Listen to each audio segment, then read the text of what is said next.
তুমি বাঁচাও তুমি মারো অবিরত ক্ষমা করো তুমি বাঁচাও তুমি মারো অবিরত ক্ষমা করো ধরার যে জন তাকেই ধরো ধরার যে জন তাকেই ধরো সবই কিছু মালিক তুমি আল্লাহ পড়েন সকলে সুবহানাল্লাহ আলহামদুলিল্লাহ লা ইলাহা ইল্লাল্লাহ সুবহানাল্লাহ আলহামদুলিল্লাহ লা ইলাহা ইল্লাল্লাহ। আবার এখনকার দাদুরা এমন ডিজিটাল দাদু বলছে আমার তো নাতনি তো দেখ এই দেখে একটা নায়িকা দেখ টিভিতে দেখছে আর দুজন গল্প চালাচ্ছে কি আবার তসবিহ সুবহানাল্লাহ সুবহানাল্লাহ সুবহানাল্লাহ সুবহানাল্লাহ। বাস্তবতা বলছি আমি নিজে দেখেছি সিরিয়াল দেখছে বসে বসে আর সুবহানাল্লাহ তসবিহ টিপছে। আমি গিয়ে জিজ্ঞাসা করলাম ভাই এই কাজ আপনি করছেন কেন? বলছে এইদিকে তো পাপ হচ্ছে আর এদিকে নেকি হচ্ছে।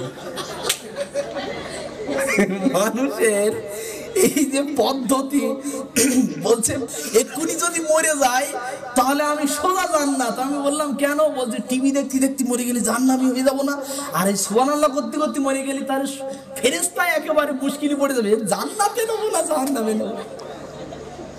মায়ের পায়ের নিচে জান্নাত, পিতার পায়ের নিচে জান্নাত নয়, স্বামীর পায়ের নিচে জান্নাত না, একথা মিথ্যে কথা। ভালো করে বুঝবেন, স্বামীর পায়ের নিচে নাকি জান্নাত, মানে স্বামী স্ত্রীকে খেদমত নেওয়ার জন্য এতটা ধান্দা করিস, বলছে এই তোর জান্নাত আমার পায়ের নিচে, বেশি বকিস নেই, তোর জান্নাত আমার পায়ের নিচে, বেশি কথা বললি জান্নাত জ্বলিয়ে দেবো। কি একরকম নিজে ইচ্ছায় যা ইচ্ছা তাই বানিয়ে নিয়েছে, কথাটি মিথ্যে কথা। মায়ের পায়ের নিচে জান্নাত, এটা হলো রাসূলুল্লাহর কথা। ও গো মা তুমি এই ধরনের শ্রেষ্ঠ নিয়ামত, তোমার পায়ের নিচে রয়েছে জান্নাত, তোমার পদতলে রয়েছে জান্নাত। ও গো মা তুমি এই ধরনের শ্রেষ্ঠ নিয়ামত, তোমার পদতলে রয়েছে জান্নাত, তোমার পদতলে রয়েছে জান্নাত। খাদিম করছে কারা? ভাবিরা। কারা খাদিমদার? বাড়িটার মদ্দালক নেই, সব ভাবিরা। একটা বাড়িতে খাটের ওপরে দুলাভাই বসে রয়েছে। কে? দুলাভাই বসে, দুলাভাই বলে তো না কিছু বলে, দুলাভাই বসে রয়েছে, দুলাভাই বসে রয়েছে, তো খাটের নিচে একটা সাপ ঢুকে বসে আছে, এইভাবে বসে আছে সাপ। সাপ একেবারে যত্ন করার মতন করে বসে আছে, একবার ঢুকলেই যত্ন করবে। ঘরের ভিতরে ঢুকছে, ওর বউ ভিতরে ঢুকছে, বলছে এই তুমি কোথায় বসে আছো? নিচে তো সাপ। বলছে আরে এই সাপ সাপ সাপ, বাড়িতে একটা মদ্দালক ডেকে আনো। তো বলছে তুমি কি? বলছে ও তাই তো, আমি তো মদ্দালক, তো তার দাও একটা ঝেঁটা দাও। কি রকম সমস্যা দেখো, ও সাপের কথা মনে পড়ে ও ভুলে গেছে যে আমি মদ্দালক, ও নিজেই ভুলে গেছে আমি মদ্দালক। আমাদের সমস্যা ওইগুলো, আমি যে কোন মদ্দালক আমরা নিজে বুঝতে পারি না। জমিনের উপরে যখন অন্যায় ফাসাদ গুলো যখন বেড়ে যাবে, খুন হাঙ্গামা যখন বেড়ে যাবে, মুসলমানদেরকে যখন মব লিঞ্চিং করা হবে, মুসলমানদেরকে যখন কি করা হবে, গুম করে দেওয়া হবে, জেলের ভিতরে অন্যায় ভাবে ভরে দেওয়া হবে, শুধুমাত্র গাঁটের উপরে কাপড় পরেছে, শার্ট পরেছে, প্যান্ট পরেছে, মাথায় টুপি দিয়েছে, মুখে দাড়ি আছে, দেখে বলেছে জঙ্গি, জেলে ভর। আছে না নাই? আছে না নাই? শোনো মুমিন মুসলমান, করি আমি নিবেদন, এ দুনিয়া ফানা হবে জেনে জানো না। এটা হলো শুদ্ধ গান, এটা একটা গান, শুদ্ধ গান। এর গানটার বিপরীত কি করে তৈরি করেছে? শোনো মুমিন মুসলমান, করি আমি নিবেদন, আখিরাতে সবই পাইবা, গাঞ্জা পাইবা না। তার মানে এখন শুধু গাঁজা খাও, পৃথিবীতে গাঁজা খেয়ে নাও, আখিরাতে আর পাবে না।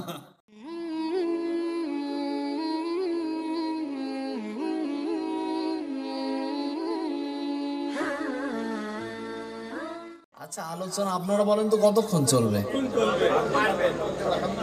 আমি যতক্ষণ পাবো, আমি সকালবেলা পর্যন্ত চালাতে পারবো। আপনারা? হ্যাঁ, সকাল পর্যন্ত চালায় আর গলা একেবারে শেষ করে নিয়ে বাড়ি যায়। আল্লাহ পাক রব্বুল আলামিন আমাদের ধৈর্যকে কবুল করে নেন, সকলে পড়ি আমিন।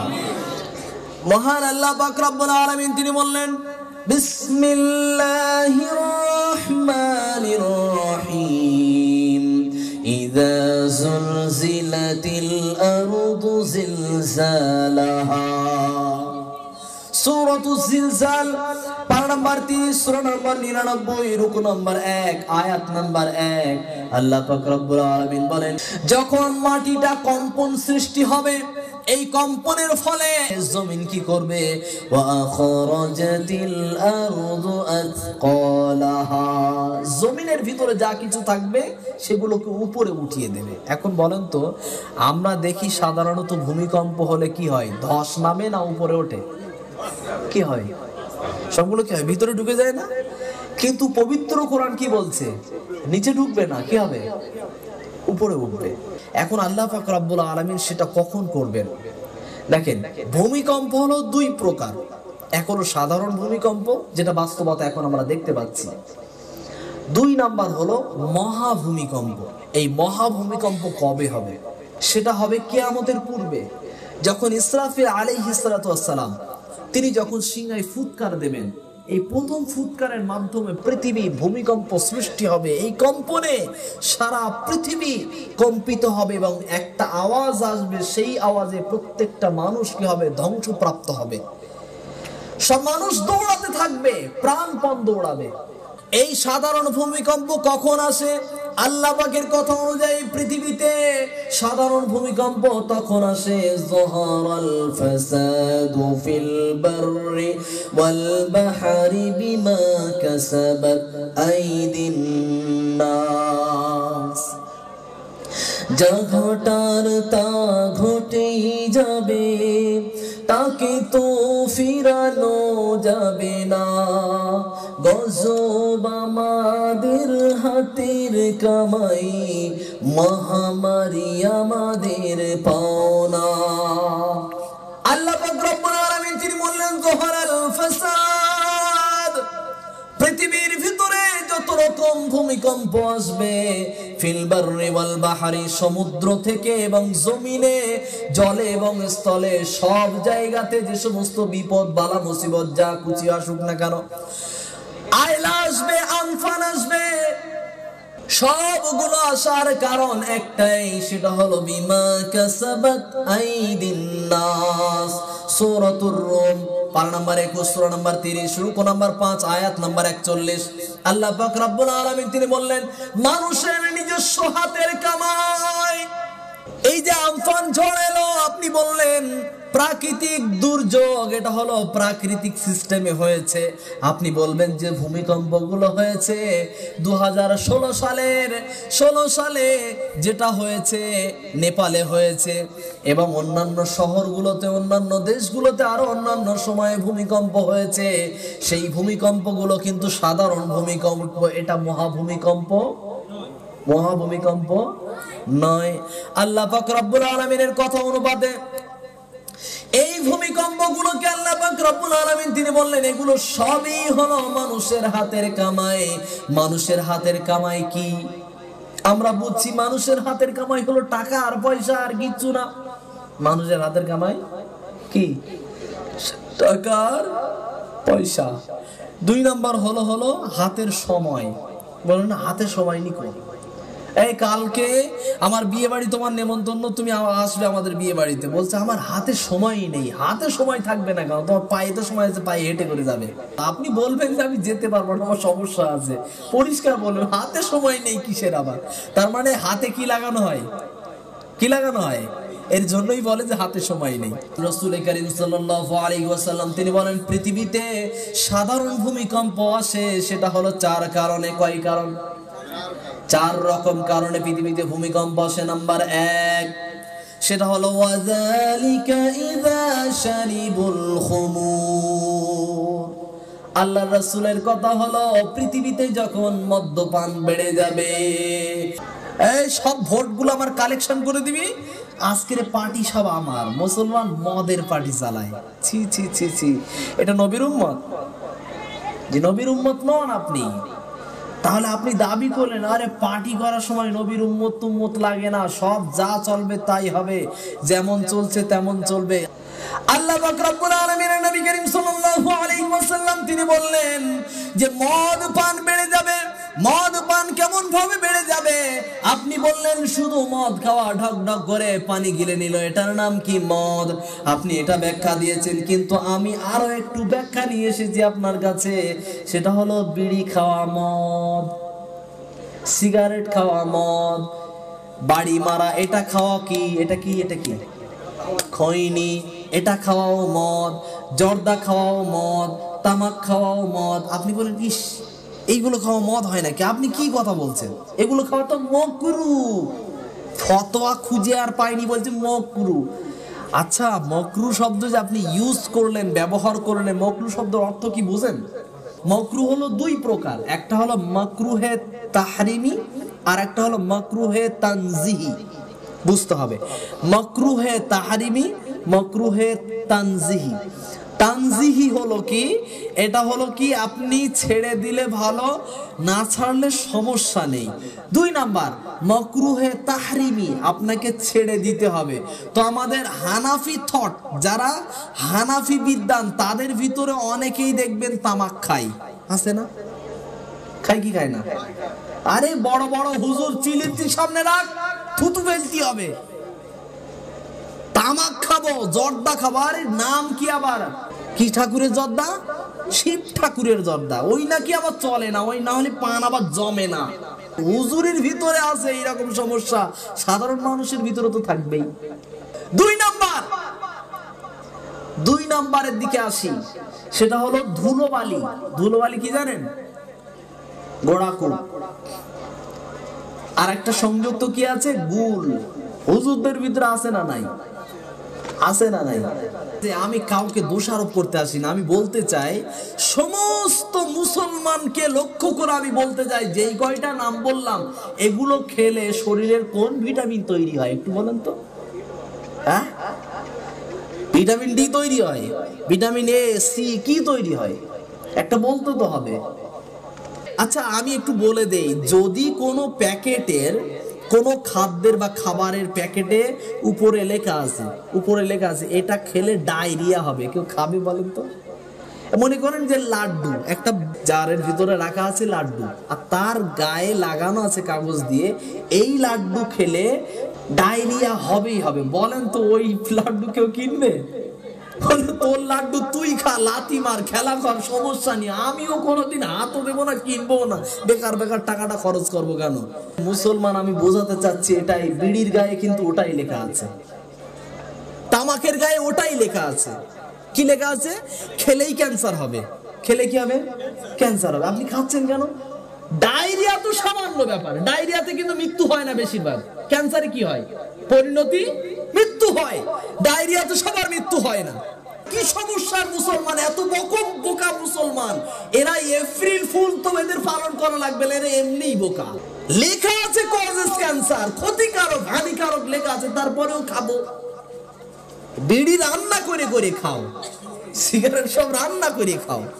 মুসলমান বোঝার চেষ্টা করেন, আমি বলতে চাচ্ছি আল্লাহ রাসূল সাল্লাল্লাহু আলাইহি ওয়াসাল্লামের কথা, প্রত্যেকটা নেশাদ্রব্য বস্তুই হলো মদ, অকুল্লু খামরিন হারাম, আর প্রত্যেকটা মদ হলো কি? হারাম। আপনি বলবেন বিড়ির ভিতরে তো সামান্য নেশা রয়েছে, ওর কিচ্ছু হবে না, কিচ্ছু তো হবে না। রাসূলের ভাষা শোনেন, মা আসকারা কাসীরুহু ফাকলিলুহু হারাম, যার ভিতরে বেশি পরিমাণ পান করলে হারাম, তার সামান্য ন্যূনতম পরিমাণও হারাম। মনে করেন এই আমার পায়খানা, আমি যা ইচ্ছা তাই করতে পারি, এই নিয়ে লাগিয়ে নেন গায়ে, এইদিকে সেদিকে মাখিয়ে নিলেন, ভালো বলেন তো এটা হালাল না হারাম? হারাম বিষয়। এখন আপনি যদি বলেন না এ পায়খানা তো ঠিক আছে, কোনো সমস্যা নেই, একটুখানি নিয়ে একটু চেকে দেখি, দেখা যাবে ভাই এটা কি হারাম না হালাল?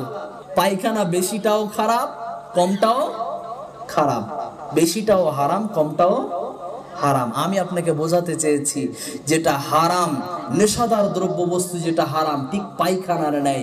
আল্লাহ রসুল যখন বলেছে নেশাদার দ্রব্য বস্তু হারাম এবং মদ, সুতরাং আপনাকে বর্জন করা লাগবেই লাগবে।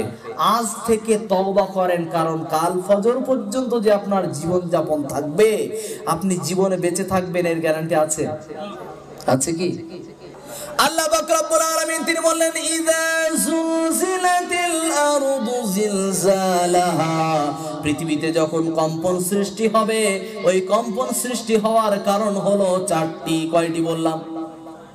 আচ্ছা, আপনারা অন্য মনস্ক থাকছেন কারণ আমার কথার প্রত্যেকে একসাথে একই সঙ্গে একযোগে উত্তর দিতে হবে। কয়টি কারণ? চার কারণে পৃথিবীতে ভূমিকম্প আসবে, সাধারণ ভূমিকম্প আসে। নাম্বার 1 হলো ইযা শারিবুল খুমুর, পৃথিবীতে যখন মদ্যপান বেড়ে যাবে, মদ পান বেড়ে যাবে। নাম দিয়েছে রয়্যাল স্টাগুরের, নাম কি স্টাইলিশ নাম, আবার মদ খাবে তাও আর স্টাইলিশ নাম। হিরোইন মানে বলছে আমি নায়িকা খাই, আমি নায়িকা খাই, তুমি নায়িকা খাও, বাংলা শেখাও। হিরোইন খাই মানে নায়িকা খাই। এগুলো মুসলমানরা খায়, অন্য ধর্মের ব্যক্তির বিরুদ্ধে আমি কথা বলছি না। আমার মুসলমান, আমার ঘরে আগুন লেগেছে, আমি লোকের ঘরে আগুন নিভাতে যাবো কেন? কথা ঠিক না? লোকের সমস্যায় পড়ার দরকার নেই, আমার সমস্যায় আমি তো জর্জরিত। আমার মুসলমান ভাইকে আমি বলতে চাই, যদি হারামও না হয়, আপনি যদি এটাও প্রমাণ করেন মাকরু, তারপরে আপনার কাছে করজোড়ে অনুরোধ করি মুসলিম ভাই, যেগুলো নাম বললাম, আপনি যদি মদও না মনে করেন, হারামও যদি না মনে করেন আপনার ফতোয়া দিয়ে, তারপরে এটা কিন্তু আপনি যুক্তি খণ্ডন করতে পারবেন না, এটার ভিতরে ক্ষতি আছে। কথা ঠিক না বল? যেগুলো নাম বললাম এগুলোর ভিতরে ক্ষতি আছে না নাই? আছে। সুতরাং আপনাকে বর্জন করা লাগবে। আপনার কাছে আমার অনুরোধ, আপনি বর্জন করেন। এটা বর্জন করলে আপনার শরীর ভালো থাকবে, আপনার সুস্থতা থাকবে, আপনার পরিবার আপনার কাছ থেকে কল্যাণ পাবে।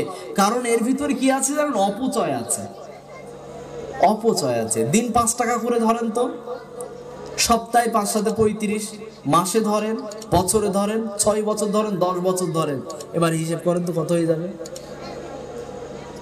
প্রায় 18,000 টাকা এসে যাবে। আপনার মেয়ের বিয়ের সমস্যা আর তাকাতে হবে না।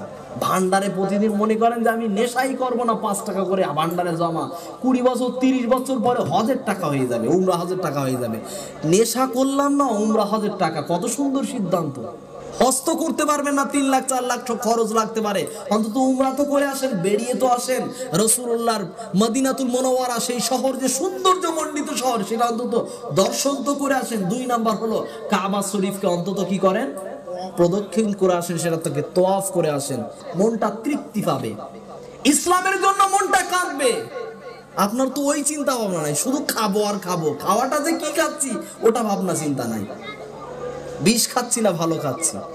এই যে সমস্ত ব্যক্তিরা বিড়ি খায়, গাঁজা খায়, আবার অনেকে বিভিন্ন রকম আরো কিছু খায়, এরা সকলেই পৃথিবীতে এক এক রকম ধান্দা নিয়ে চলে, এক এক রকম নিয়ত নিয়ে চলে। আবার কেউ কেউ বলে, শোনো মুমিন মুসলমান, করি আমি নিবেদন, এ দুনিয়া ফানা হবে জেনে জানো না। এটা হলো শুদ্ধ গান, এটা একটা গান, শুদ্ধ গান। এর গানটার বিপরীত কি করে তৈরি করেছে? শোনো মুমিন মুসলমান, করি আমি নিবেদন, আখিরাতে সবই পাইবা, গাঞ্জা পাইবা না। তার মানে এখন শুধু গাঁজা খাও, পৃথিবীতে গাঁজা খেয়ে নাও, আখিরাতে আর পাবে না। কত বড় শয়তান! বলছে এই জীবনে গাঁজা খেয়ে নাও, পরে আর গাঁজা পাবে না। কত বড় শয়তান! এরা গান তৈরি করেছে, কোয়ালিটি মার্কা গান। দয়াল বাবা কেবলা কাবা আয়নার কারিগর, আয়না বসাইয়া দে মোর কলবের ভিতর বাবারে। আল্লাহ পাক রব্বুল আলামিন আমাদের সকলকে গাঁজা খাওয়া মুসলমান বলেন আর মদ খাওয়া মুসলমান বলেন, সবগুলো থেকে তওবা করে ফিরে আসার, ইসলামের পথে, কোরআনের পথে চলার বলা তৌফিক দান করুন। সকলে পড়ি আমিন। আল্লাহ পাক রব্বুল আলামিন এরপরে বললেন 2 নাম্বার, ওয়াত্তাখুযু আল কাইনাত।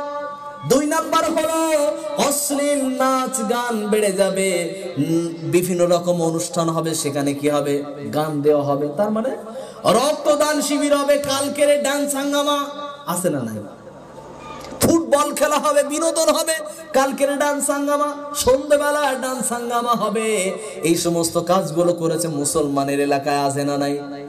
আছে না নাই? আপনি যদি বলেন যে এই এলাকায় নাই, তাহলে পীর সাহেব এলাকা, আল্লাহর ওলি এলাকা, কোনো সমস্যা নাই, কিন্তু আমার এলাকায় আছেই আছে। ফুল গ্যারান্টি আমার বসিরহাটে আপনি পাবেন। এখানে বেশি আছে। আল্লাহ পাক রব্বুল আলামিন তিনি কি করলেন? রাসূল কারীমের দ্বারাই জানালেন 2 নাম্বার কারণ হলো নায়ক নায়িকা দ্বারা এদের অশ্লীল নাচ গান বেড়ে যাবে, মানুষের ভিতরে নৃত্য বেড়ে যাবে, নাচ গান বেড়ে যাবে। 2 নাম্বারের পরে আল্লাহ রাসূল সাল্লাল্লাহু আলাইহি ওয়াসাল্লাম তিনি বলেন ওয়াদরাবু বিল মাআজিব, বাদ্যযন্ত্র বেড়ে যাবে, মিউজিক বেড়ে যাবে। আমাদের যে সমস্ত গজল শিল্পীগুলো আছে, তাদের গজলের ভিতরে বর্তমান সময়ে মিউজিক আছে না নাই? আছে না নাই? মুসলমানের ভিতরে এমন অশ্লীলতা ঢুকে গেছে, এরা নিজেই বুঝতে পারে না আমি ইহুদি খ্রিস্টানদের চক্রান্তের জালে আমি পা দিয়ে বসে আছি। কথা ঠিক না বল? নিজেরাই বুঝতে পারে না যে আমি মিউজিকটা ব্যবহার করছি, এই মিউজিকটা জায়েজ আছে না না জায়েজ। এরা বলে না ছোট ছোট মিউজিক জায়েজ আছে। কোথা থেকে ফতোয়া পাইছে? হুজুরগিরি আর খুঁজে পাও না, মুফতি সাহেবের আর দরকার হয় না, ওরা নিজেরাই সব। এ তো বললেই তো হলো না। ফতোয়া তো আপনার পকেট দিয়ে চলে না, ফতোয়া রসুলের কথা দিয়ে চলে। কথা ঠিক না বল? রসুল যে সিদ্ধান্ত দিয়ে গেছে সেই অনুপাতেই দিন চলবে, সেই গতিতে দিন চলবে। আপনার কথাতে আপনার গতিতে দিন চলতেই পারে না। আপনার পকেট মোতাবেক ইসলাম চলবে না, ইসলাম চলবে ইসলামের ধারাবাহিকতা অনুপাতে। আপনি যদি বলেন মাওলানা সাহেব গরম কথা, নিজের কথা, বিভিন্ন রকম এই সমস্ত কথা এত উদাহরণ বলার দরকারি, আপনি শুধু কোরআন হাদিস বলেন, তাহলে আপনি এসে বলেন কয়জন এখানে বসে দেখেন। আপনি এখানে এসে কোরআন হাদিস বলেন দেখি কয়জন বসে, আর শুধু কোরআন হাদিস বলবো কয়জন বসে দেখি। আমি শুধু কোরআন বলবো আর মানে করে চলে যাব, কয়জন বসে দেখি তো? মানুষ বসবে? বর্তমান সময়ের নীতি হলো মানুষকে সার্বিক বিষয় দিয়ে বোঝানোর প্রয়োজন আছে না নাই? আছে। আল্লাহ পাক রব্বুল আলামিন তিনি বললেন রাসূল কারীমের দ্বারা বাদ্যযন্ত্র বেড়ে যাবে। বাদ্যযন্ত্র কিভাবে বাড়বে? নাম্বার 1, মোবাইলে যখন ফোন করবে তখন রিংটোন আছে না নাই? এটা আপনার বাধ্যতামূলক নিতে হবে, আপনার বাধ্যতামূলক এটা রাখতে হবে। আপনি কানে ধরছেন, রিং বেজে যাচ্ছে। এখন এই রিং এর ভিতরে অনেকে আবার গান হয় কি হয় না? বিভিন্ন রকম গান, এক এক রকম গানের কোয়ালিটি আছে। এই গানগুলো সবগুলো চলছে, আমাদের শুনতেও হচ্ছে। টুম্পা সোনা গান, কি গান? টুম্পা সোনা। এই যে সমস্ত গানগুলো চালাচ্ছেন, আপনি কি মনে করেছেন এই গান জ্বালিয়ে একটা ছোট বাচ্চা আমার সামনে দিয়ে যাচ্ছে, বলছে টুম্পা সোনা একটা হাম্পি দে না। ছোট বাচ্চা সাইকেল চালিয়ে যাচ্ছে, গান বলতে বলতে যাচ্ছে। এই গান এতটা বেশি অশ্লীল গান, এত বেশি হারে বেড়ে গেছে, চারিদিকে শুধু পিকনিক আর পিকনিক, চারিদিকে শুধুমাত্র ডিজে মিউজিক শুধু বাজতেই আছে, বন্ধ না। এগুলো পরিবর্তনশীল নয়। আমাদের মুসলমানদের নিজেদের একটু পরিবর্তন হওয়ার প্রয়োজন ছিল, তবেই আপনার এলাকায় গান বন্ধ হবে। এটা যখন আপনি করবেন, কারণ ইসলামের জন্য আপনি কি করবেন? সম্পর্ক ছেদ করবেন, ইসলামের জন্যই বন্ধুত্ব তৈরি করবেন। এটা রাসূলুল্লাহর নীতি। এই নীতি যে পোষণ করবে, কিয়ামতের ময়দানে আল্লাহ পাক রব্বুল আলামিন 7 প্রকার ব্যক্তির ভিতরে আপনাকে আল্লাহর আরশ তলে দিয়ে দেবে। এখন বুঝে দেখেন তো এটা করাটা ভালো না খারাপ? ভালো কাজে আপনি বলছেন না সমাজের বিরুদ্ধে যাচ্ছে, সমাজের বিরুদ্ধে গেলে আমি কি করব? সমাজে যদি কূটনীতি থাকে তো কূটনীতি সরাতে হবে, সুনীতি আনতে হবে। সমাজের ভিতরে যদি কুসংস্কার থাকে, সুসংস্কৃতি সমাজের ভিতরে তৈরি করতে হবে, উদযাপন করতে হবে। আল্লাহ রাসূলের সুন্নাহর ভিতরে আছে শান্তি, অশান্তি বলে কোনো কিছুই নাই। আল্লাহ রাসূল সাল্লাল্লাহু আলাইহি ওয়াসাল্লাম তিনি বললেন বাদ্যযন্ত্র বেড়ে যাবে। এই বাদ্যযন্ত্র ছাড়া আপনি যদি মনে করেন কোনো বিনোদন হয় না, গান হয় না, গজল হয় না, আপনার মনে করা ভুল হয়েছে। আপনি গান গাইতে পারেন। একদিন মাটির ভেতরে হবে ঘর রে মন আমার, কেন বাঁধ দালান ঘর। আপনি গাইতে পারেন ত্রিভুবনের প্রিয় মুহাম্মদ এলো রে দুনিয়ায়, আয় রে সাগর আকাশ আকাশ বাতাস দেখবি যদি আয় আয় রে সাগর, পড়েন সকলে, আকাশ বাতাস দেখবি যদি আয়। আল্লাহ পাক রব্বুল আলামিন তিনি বললেন বাদ্যযন্ত্র হারাম, গান আপনি গাইতে পারেন, তবে ইসলামিক সিস্টেম পদ্ধতি অনুপাতে গান গাইতে হবে। কথা ঠিক না ভুল? ইসলামিক পদ্ধতিতে যত রকম বাদ্যযন্ত্র ছাড়া, মিউজিক ছাড়া যত গান আছে, গজল আছে, সেগুলোকে আপনি শুনতে পারেন, তবে অশ্লীল ভাষা হলে হবেই না। কিছু কিছু এমন গান আছে, বেলুন বেলুন, এই যে সমস্ত গানগুলো এখনো শুনতে পাওয়া যায়, এই যে গানগুলো বলে এর অর্থ কি বুঝতেই পারা যায় না, এরা কি বলতে চায় আসলে, এরা খারাপ কিছু বলছে না ভালো কিছু বলছে না। এই যে গানগুলো বলেছে, এই গান যদি আপনি মিউজিক বাদ দিয়েও বলেন, হারাম না হালাল? কারণ এর ভাষাটা কি, ভাষা ভালো না খারাপ? এর ধান্দাই খারাপ, ধান্দাই ভালো না। এর যে লেখক তারও ডুবন্ত হতে হবে, যে বলবে তারও ডুবন্ত হতে হবে, যে শুনবে তারও কি হবে, গজব পতিত হবে। আল্লাহ পাক রব্বুল আলামিনের রাসূল করিম সাল্লাল্লাহু আলাইহি ওয়াসাল্লাম তিনি জানালেন ওয়াদারাবু বিল মাযিফ, বাদ্যযন্ত্র যখন বেড়ে যাবে তখন কি হবে, পৃথিবীতে ভূমিকম্প আসবে আযাব এবং গজব হিসাবে। 4 নাম্বার হলো ওয়ায়াকসিরুজ জিনা, জিনা বেড়ে যাবে, ব্যভিচার বেড়ে যাবে, ধর্ষণ বেড়ে যাবে। আসিফাকে ধর্ষণ করা হলো, তার বিচার কি হলো, তা কি হলো, 2 দিন 5 দিন বিশাল আন্দোলন সংগ্রাম, এই সেই হলো, উন্নাও কাণ্ড হলো, আন্দোলন সংগ্রাম হলো, বাস কয়দিন আলোকবাতি জ্বালিয়ে নিল, বাস শেষ, কিছুই নাই। মুসলমানকে আমি বলতে চাই, সমস্ত ধর্মের ব্যক্তিদের বলতে চাই, মানবতার পক্ষে আমরা আছি না নাই? আমরা মানবতার পক্ষে আছি না নাই? আমরা ইসলাম ধর্মের মানুষ, আমরা মানবতার বিরুদ্ধে না, কোন মুসলমান নয়। যদি জৈন, খ্রিস্টান, বৌদ্ধ, নাস্তিক মেয়েদেরকেও যদি, মা বোনদেরকেও যদি কেউ ধর্ষণ করে, তাহলে তাকেও শাস্তি দেওয়ার প্রয়োজন আছে না নাই? যে কোনো মা বোনকেই সম্মান দেওয়ার প্রয়োজন আছে না নাই? যদি কেউ শ্লীলতাহানি করে, শুধুমাত্র তুচ্ছ তাচ্ছিল্য করে, টিটকারি করে, এটার জন্য আমরা শাস্তি চাই। আমরা কোন মুসলমান আমার মা বোনকে নয়, সারা পৃথিবীর যে কোনো মা বোন যদি স্বস্তিতে শান্তি থাকে, এটাই হলো আমাদের কাম। মায়ের পায়ের নিচে জান্নাত, পিতার পায়ের নিচে জান্নাত নয়, স্বামীর পায়ের নিচে জান্নাত না, একথা মিথ্যে কথা, ভালো করে বুঝবেন। স্বামীর পায়ের নিচে নাকি জান্নাত, মানে স্বামী স্ত্রীকে খেদমত নেওয়ার জন্য এতটা ধান্দা করিস, বলছে এই তোর জান্নাত আমার পায়ের নিচে, বেশি বকিস নেই, তোর জান্নাত আমার পায়ের নিচে, বেশি কথা বললি জান্নাত জ্বলিয়ে দেবো। কি একরকম নিজে ইচ্ছায় যা ইচ্ছা তাই বানিয়ে নিয়েছে, কথাটি মিথ্যে কথা। মানুষের তৈরি করা কথা, মায়ের পায়ের নিচে জান্নাত, এটা হলো রাসূলুল্লাহর কথা।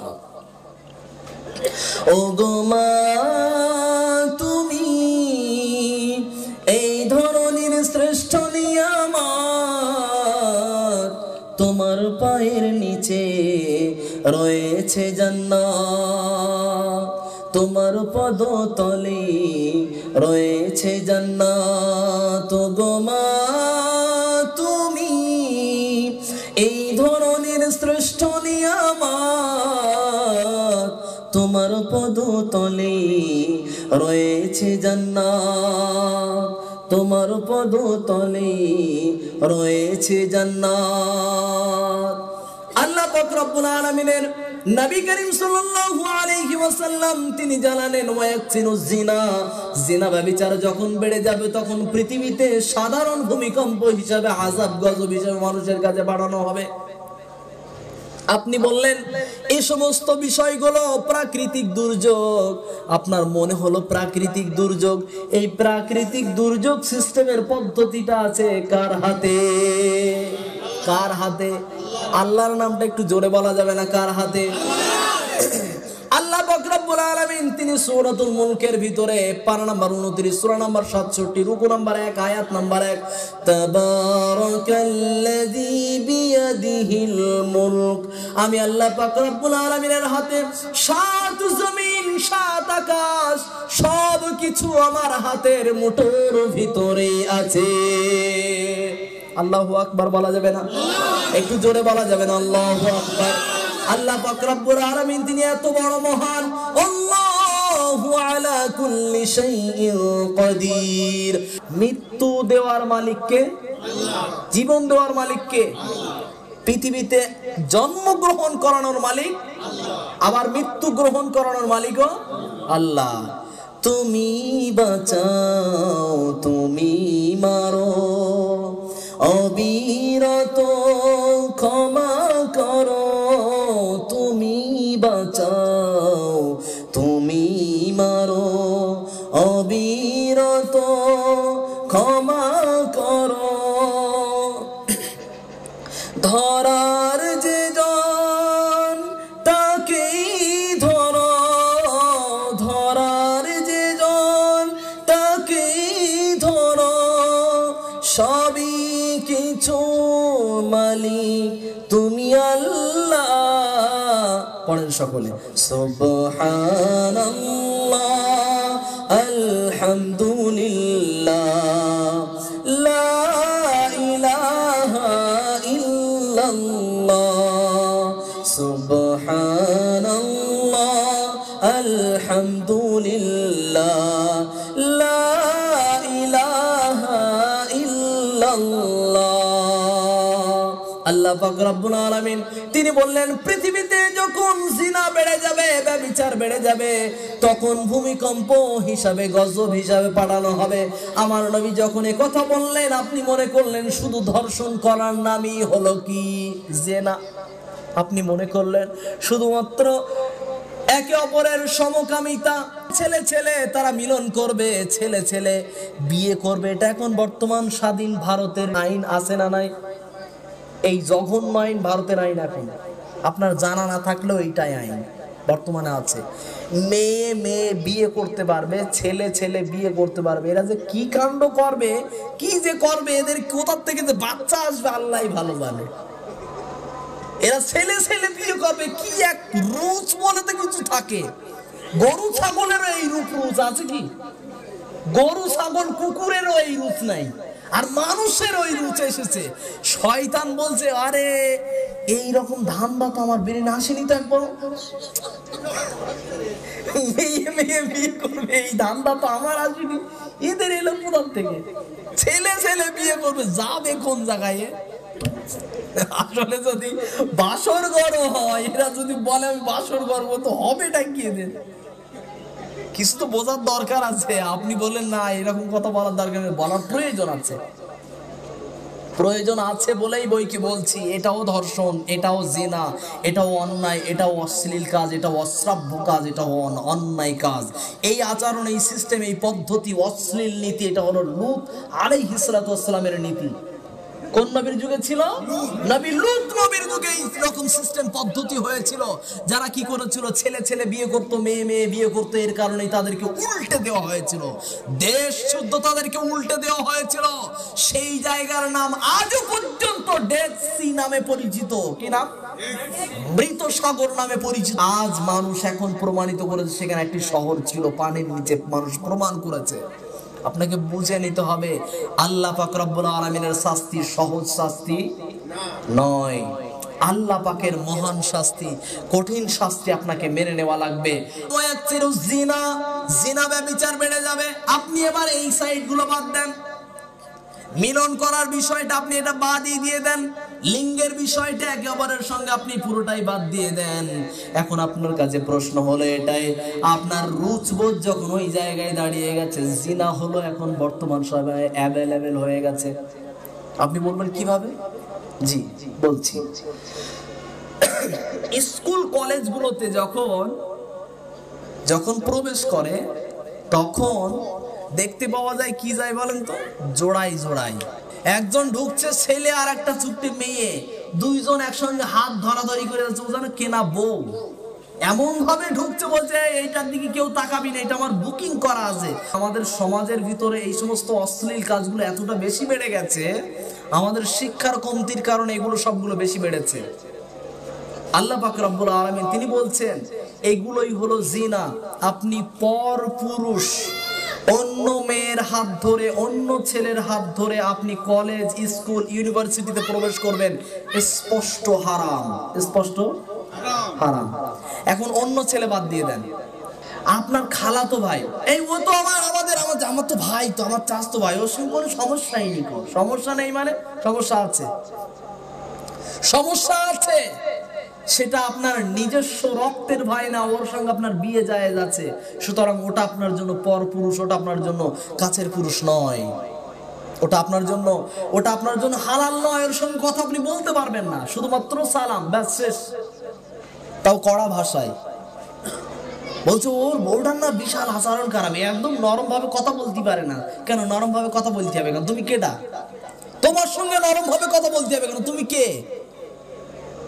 দুলা ভাইদেরকে খাদিম করতে দেওয়ার জন্য পাঠানো হয় ভাবিদেরকে, বলছে এই তুমি বাড়ি বসে রয়েছো কেন, যাও খাদিম করে এসো। দুলা ভাইটা এসে আর ওর বউ সেই রকম ভাবে, ননদ ওইভাবে বলতেছে, তুমি কেরাম ভাবি? দুলা ভাইটা বসে বসে একলা একলা গোস্ত তুলে, তুমি একটু দিতে পারতেছ না? একটু গোস্ত তুলে দাও। ও তো লজ্জা করে খাবে না, জামাই নতুন জামাই খাবে কি করে? তুমি তুলে দেবে তবেই তো খাবে। কেন ভাবি খাদিম করতে যাবে কেন? তুমি কি করতে আছো? লজ্জা শরম নাই? মুসলমানের ঘরে এই অশ্লীলতা কি করে আসে? ভাবি খাদিম করবে মানেটা কি? হুজুরকে খাদিম করে, আরে হুজুর জলসা করতে গেছে, খাদিম করছে কারা? ভাবিরা। কারা খাদিমদার? বাড়িতে আর মদ্দা লোক নেই, সব ভাবিরা। একটা বাড়িতে খাটের ওপরে দুলাভাই বসে রয়েছে। কে? দুলাভাই বসে রয়েছে। দুলাভাই বলে তো না, কিছু বলে অন্য কিছু। দুলাভাই বসে রয়েছে তো খাটের নিচে একটা সাপ ঢুকে বসে আছে, এইভাবে বসে আছে। সাপ একেবারে যত্ন করার মতন করে বসে আছে, একবার ঢুকলেই যত্ন করবে। ঘরের ভিতরে ঢুকছে, ওর বউ ভিতরে ঢুকছে, বলছে এই তুমি কোথায় বসে আছো? নিচে তো সাপ। বলছে আরে এই সাপ সাপ সাপ, বাড়িতে একটা মদ্দা লোক ডেকে আনো। তো বলছে তুমি কি? বলছে ও তাই তো, আমি তো মদ্দা লোক। তো তার দাও একটা ঝেঁটা দাও। কি রকম সমস্যা দেখুন, ও সাপের কথা মনে পড়ে ও ভুলে গেছে যে আমি মদ্দা লোক, ও নিজেই ভুলে গেছে আমি মদ্দা লোক। আমাদের সমস্যা ওইগুলো, আমি যে কোন মদ্দা লোক আমরা নিজে বুঝতে পারি না। আপনাকে ইসলামের পথে আসা লাগবে, আপনি যে পুরুষ আপনাকে মেনে নেওয়া লাগবে, আপনি পুরুষ। সে যে একজন মহিলা, আপনাকে মানতে হবে সে একজন মহিলা। আল্লাহ পাকের নবী করিম সাল্লাল্লাহু আলাইহি ওয়াসাল্লাম তিনি বললেন, দর্শনের ভিতরেও আছে কি? জিনা আছে। চোখ দিয়ে দেখাও জিনা, হাত দিয়ে ধরলে সেই বিষয়টাকে স্পর্শ করলে সেটা আর এক রকম জিনা। সেই জিনার পথে যদি আপনি যান, একটি পথে আপনি যাচ্ছেন, সেই পথের ভিতরে আপনি দাঁড়িয়ে আছেন, আর সেই পথ দিয়ে একটা মেয়ে প্রতিদিন যাওয়া আসা করে, আপনি তাকে দেখার জন্যই যদি বসে আছেন। একেবারে এতিমের বাচ্চা, এতিম, ও জীবনে কিচ্ছু দেখিনি, শুধু ওইটাই দেখার জন্য বসে আছে। ওই আসছে, ওর মুখ না দেখলি নাকি ওর শোনা মন ঠিক হয় না। এই তো পদ্ধতি, সমস্যা তৈরি হয়েছে। বলছে না ওই দেখতেই হবে, এক পলক দেখলি সব ঠিক হয়ে যাবে, সারাদিন ভালো চলবে। আপনি যেটা বলছেন এগুলো অশ্লীল। আল্লাহ রাসূল সাল্লাল্লাহু আলাইহি ওয়াসাল্লামের নীতি অনুপাতে এটাই হলো জিনা। এটা কি? জিনা। আপনি যে অপেক্ষায় সময়টা রত করছেন, এই অপেক্ষার সময়টাও জিনায় আপনার ঘটিত হবে। আল্লাহ রাসূল সাল্লাল্লাহু আলাইহি ওয়াসাল্লাম তিনি বলছেন জিনা ব্যভিচার বেড়ে যাবে। এর পরের পদক্ষেপে চলে আসে শুধু মুখে কথা বলা। মোবাইলে ফোন তৈরি করেছে, ফোনের ভিতরে এসেছে একটা শুধুমাত্র নাম্বার, কল এসেছে মেয়েদের গলা, কলে শুধু কল করতেই লেগেছে। আমার মাদ্রাসাতে একটা ছেলে আছে, সে আমার ভিডিও এডিটের কাজ করে। আমি কলকাতাতে পাঠিয়েছি তাকে, এই কলকাতাতে আমার পাসপোর্টের ভিসা হয়ে গেছে, বিজনেস ভিসা, সেটা আনার জন্য তাকে পাঠিয়েছি।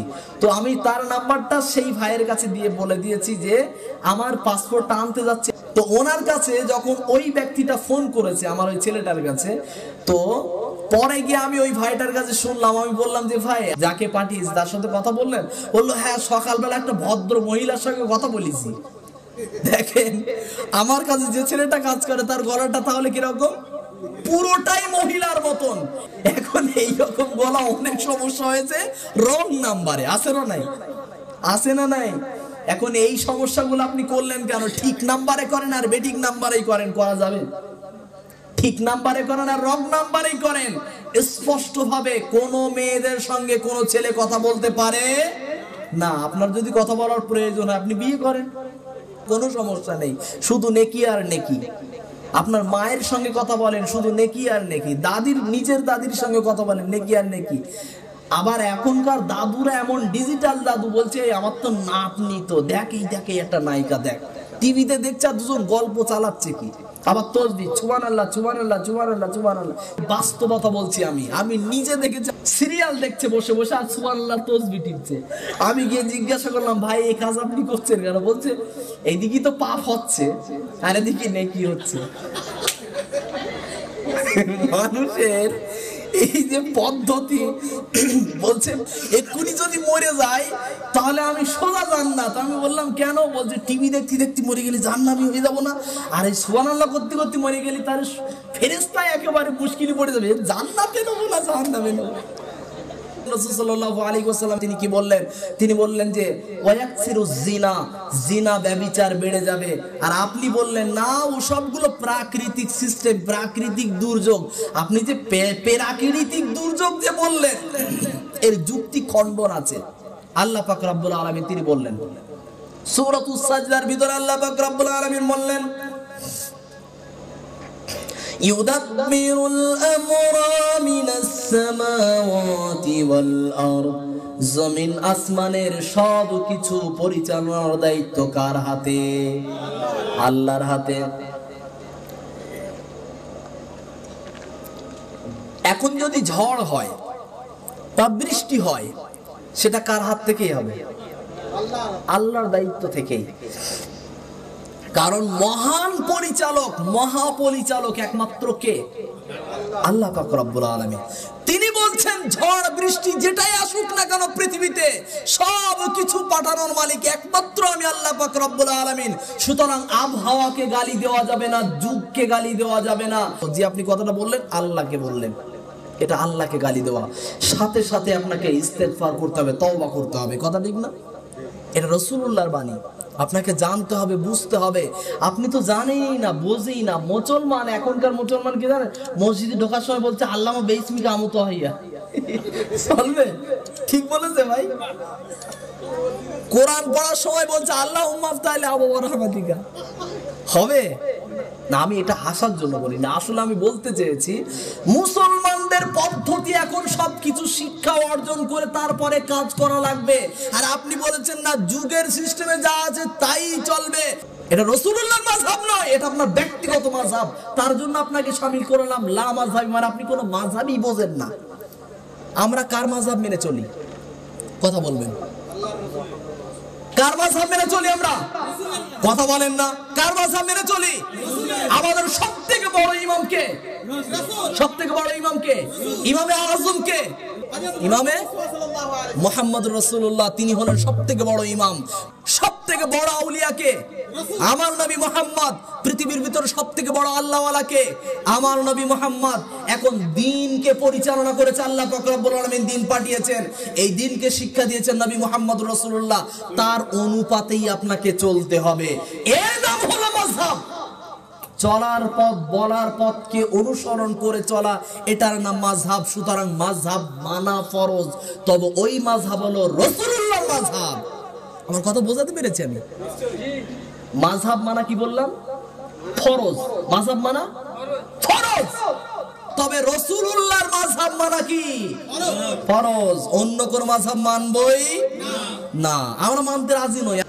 আল্লাহ পাক রব্বুল আলামিন তিনি বললেন লাকাদ কানা লাকুম ফি রাসূলিল্লাহি উসওয়াতুন হাসানা। ইমাম আবু হানিফার ভিতরেও ভালো আদর্শ আছে, ইমাম আহমদ বিন হাম্বলের ভিতরে ভালো আদর্শ আছে, ইমাম মালিকের ভিতরে ভালো আদর্শ আছে, ইমাম শাফিঈর ভিতরে ভালো আদর্শ আছে। কিন্তু সকলের আদর্শের উপরে সব থেকে ভালো আদর্শ আমার নবী মুহাম্মদ সাল্লাল্লাহু আলাইহি ওয়াসাল্লামের ভিতরে আছে। এখন নবীর আদর্শ মানবো না অন্যদের আদর্শ মানবো? মুসলমান হতে গেলে রাসূলুল্লাহর কথাকে মানতে হবে। আল্লাহ রসুলের কথাকে আপনাকে আত্মসমর্পণ করতে হবে। পৃথিবীতে অন্ধ ভক্ত হিসাবে যদি কারো হতে হয়, পৃথিবীতে অন্ধভাবে কোনো ব্যক্তিকে যদি অনুসরণ করতে হয়, পৃথিবীতে কোনো মানুষকে যদি অন্ধভাবে অনুসরণ করতে হয়, তিনি অন্য কোনো মানুষকে আপনি অন্ধভাবে অনুসরণ করতে পারবেন না। তিনি হলেন মুহাম্মদ সাল্লাল্লাহু আলাইহি ওয়াসাল্লাম। এছাড়া অন্ধভাবে কাউকে বিশ্বাস করা যাবে না। যেই আসুক না কেন তার কথাকে মেনে চলতে হবে, তবে যাচাই করে। কি করে? বিল বাইয়িনাত ওয়াজ জুবুর। আপনাকে মানতে হবে দলিল এবং লিখিত প্রমাণ সহকারে আপনাকে মানা লাগবে। দেখেন, আমি আপনাকে সমস্যায় ফেলতে আসে নাই। আমিও মুসলমান, আমিও জান্নাতে যেতে চাই। আপনি জাহান্নামে যাবেন, আপনাকে নিয়ে জান্নাতে যাব, এটাই আমার উদ্দেশ্য, অন্য কিছু নাই। আমি যদি জান্নাতি হতে পারি তাহলে আপনাকে ওই সৌভাগ্যবান ব্যক্তি বানাতে চাই। আমি জাহান্নামী বানানোর জন্য এখানে আসি নাই। কথা ঠিক না ভুল? আমরা সকলেই জান্নাতি হতে চাই। আল্লাহ পাক রব্বুল আলামিনের রাসূল করিম সাল্লাল্লাহু আলাইহি ওয়াসাল্লাম তিনি বললেন, জিনা ব্যভিচার বেড়ে যাবে। তাহলে 4 কারণে আপনার ভিতরে ভূমিকম্প আসে। সাধারণ ভূমিকম্প নাম্বার 1 নাম্বার হলো যখন কি হবে, মদ পান বেড়ে যাবে। ইযা শারিবুল খুমুর, যখন মদ পান অতিরিক্ত বেড়ে যাবে। 2 নাম্বার হলো আপনার ভিতরে কি হবে, ওয়াত্তাখাযু আল কাইনাত, আপনার ভিতরে যখন নৃত্য বেড়ে যাবে, ডান্স হাঙ্গামা বেড়ে যাবে। আপনার এলাকাতে যখন বিভিন্ন রকম অনুষ্ঠানগুলো হবে, সবগুলো অনুষ্ঠানের বিনোদন হিসাবে ডান্স হাঙ্গামার অনুষ্ঠান রাখা হবে। 3 নাম্বার হলো ওয়াযরাবু বিল মাআজিব, বাদ্যযন্ত্র বেড়ে যাবে। বক্তব্য খারাপ হচ্ছে না? খারাপ লাগছে? শেষ করে দেই। আল্লাহ পাক রব্বুল আলামিনের রাসূল করিম সাল্লাল্লাহু আলাইহি ওয়াসাল্লাম তিনি বললেন 4 নাম্বার ইয়াকসুরু জিনা, জিনা ব্যভিচার বেড়ে যাবে। এরপরে আমরা সকলে এবার জানি আল্লাহর রাসূল সাল্লাল্লাহু আলাইহি ওয়াসাল্লাম তিনি বলেন, যখন এগুলো হবে তখন তোমাদেরকে দোয়া পড়া লাগবে, আল্লাহুম্মা আউযু বিওয়াজহিক। আমরা সকলেই আল্লাহ পাক রব্বুল আলামিনের কাছে এই ভূমিকম্পের সময় সকলে প্রার্থনা করব কি, আল্লাহুম্মা আউযু বিওয়াজহিক। আল্লাহ পাক রব্বুল আলামিন আমাদের সকলকে যেন এই মহা ভূমিকম্প বা যত রকম সাধারণ ভূমিকম্প সমস্ত আযাব গজব থেকে আমাদেরকে রেহাই করে ঈমানদার মুত্তাকি অবস্থায় মরণ করার তৌফিক দান করেন। সকলে বলি আমিন।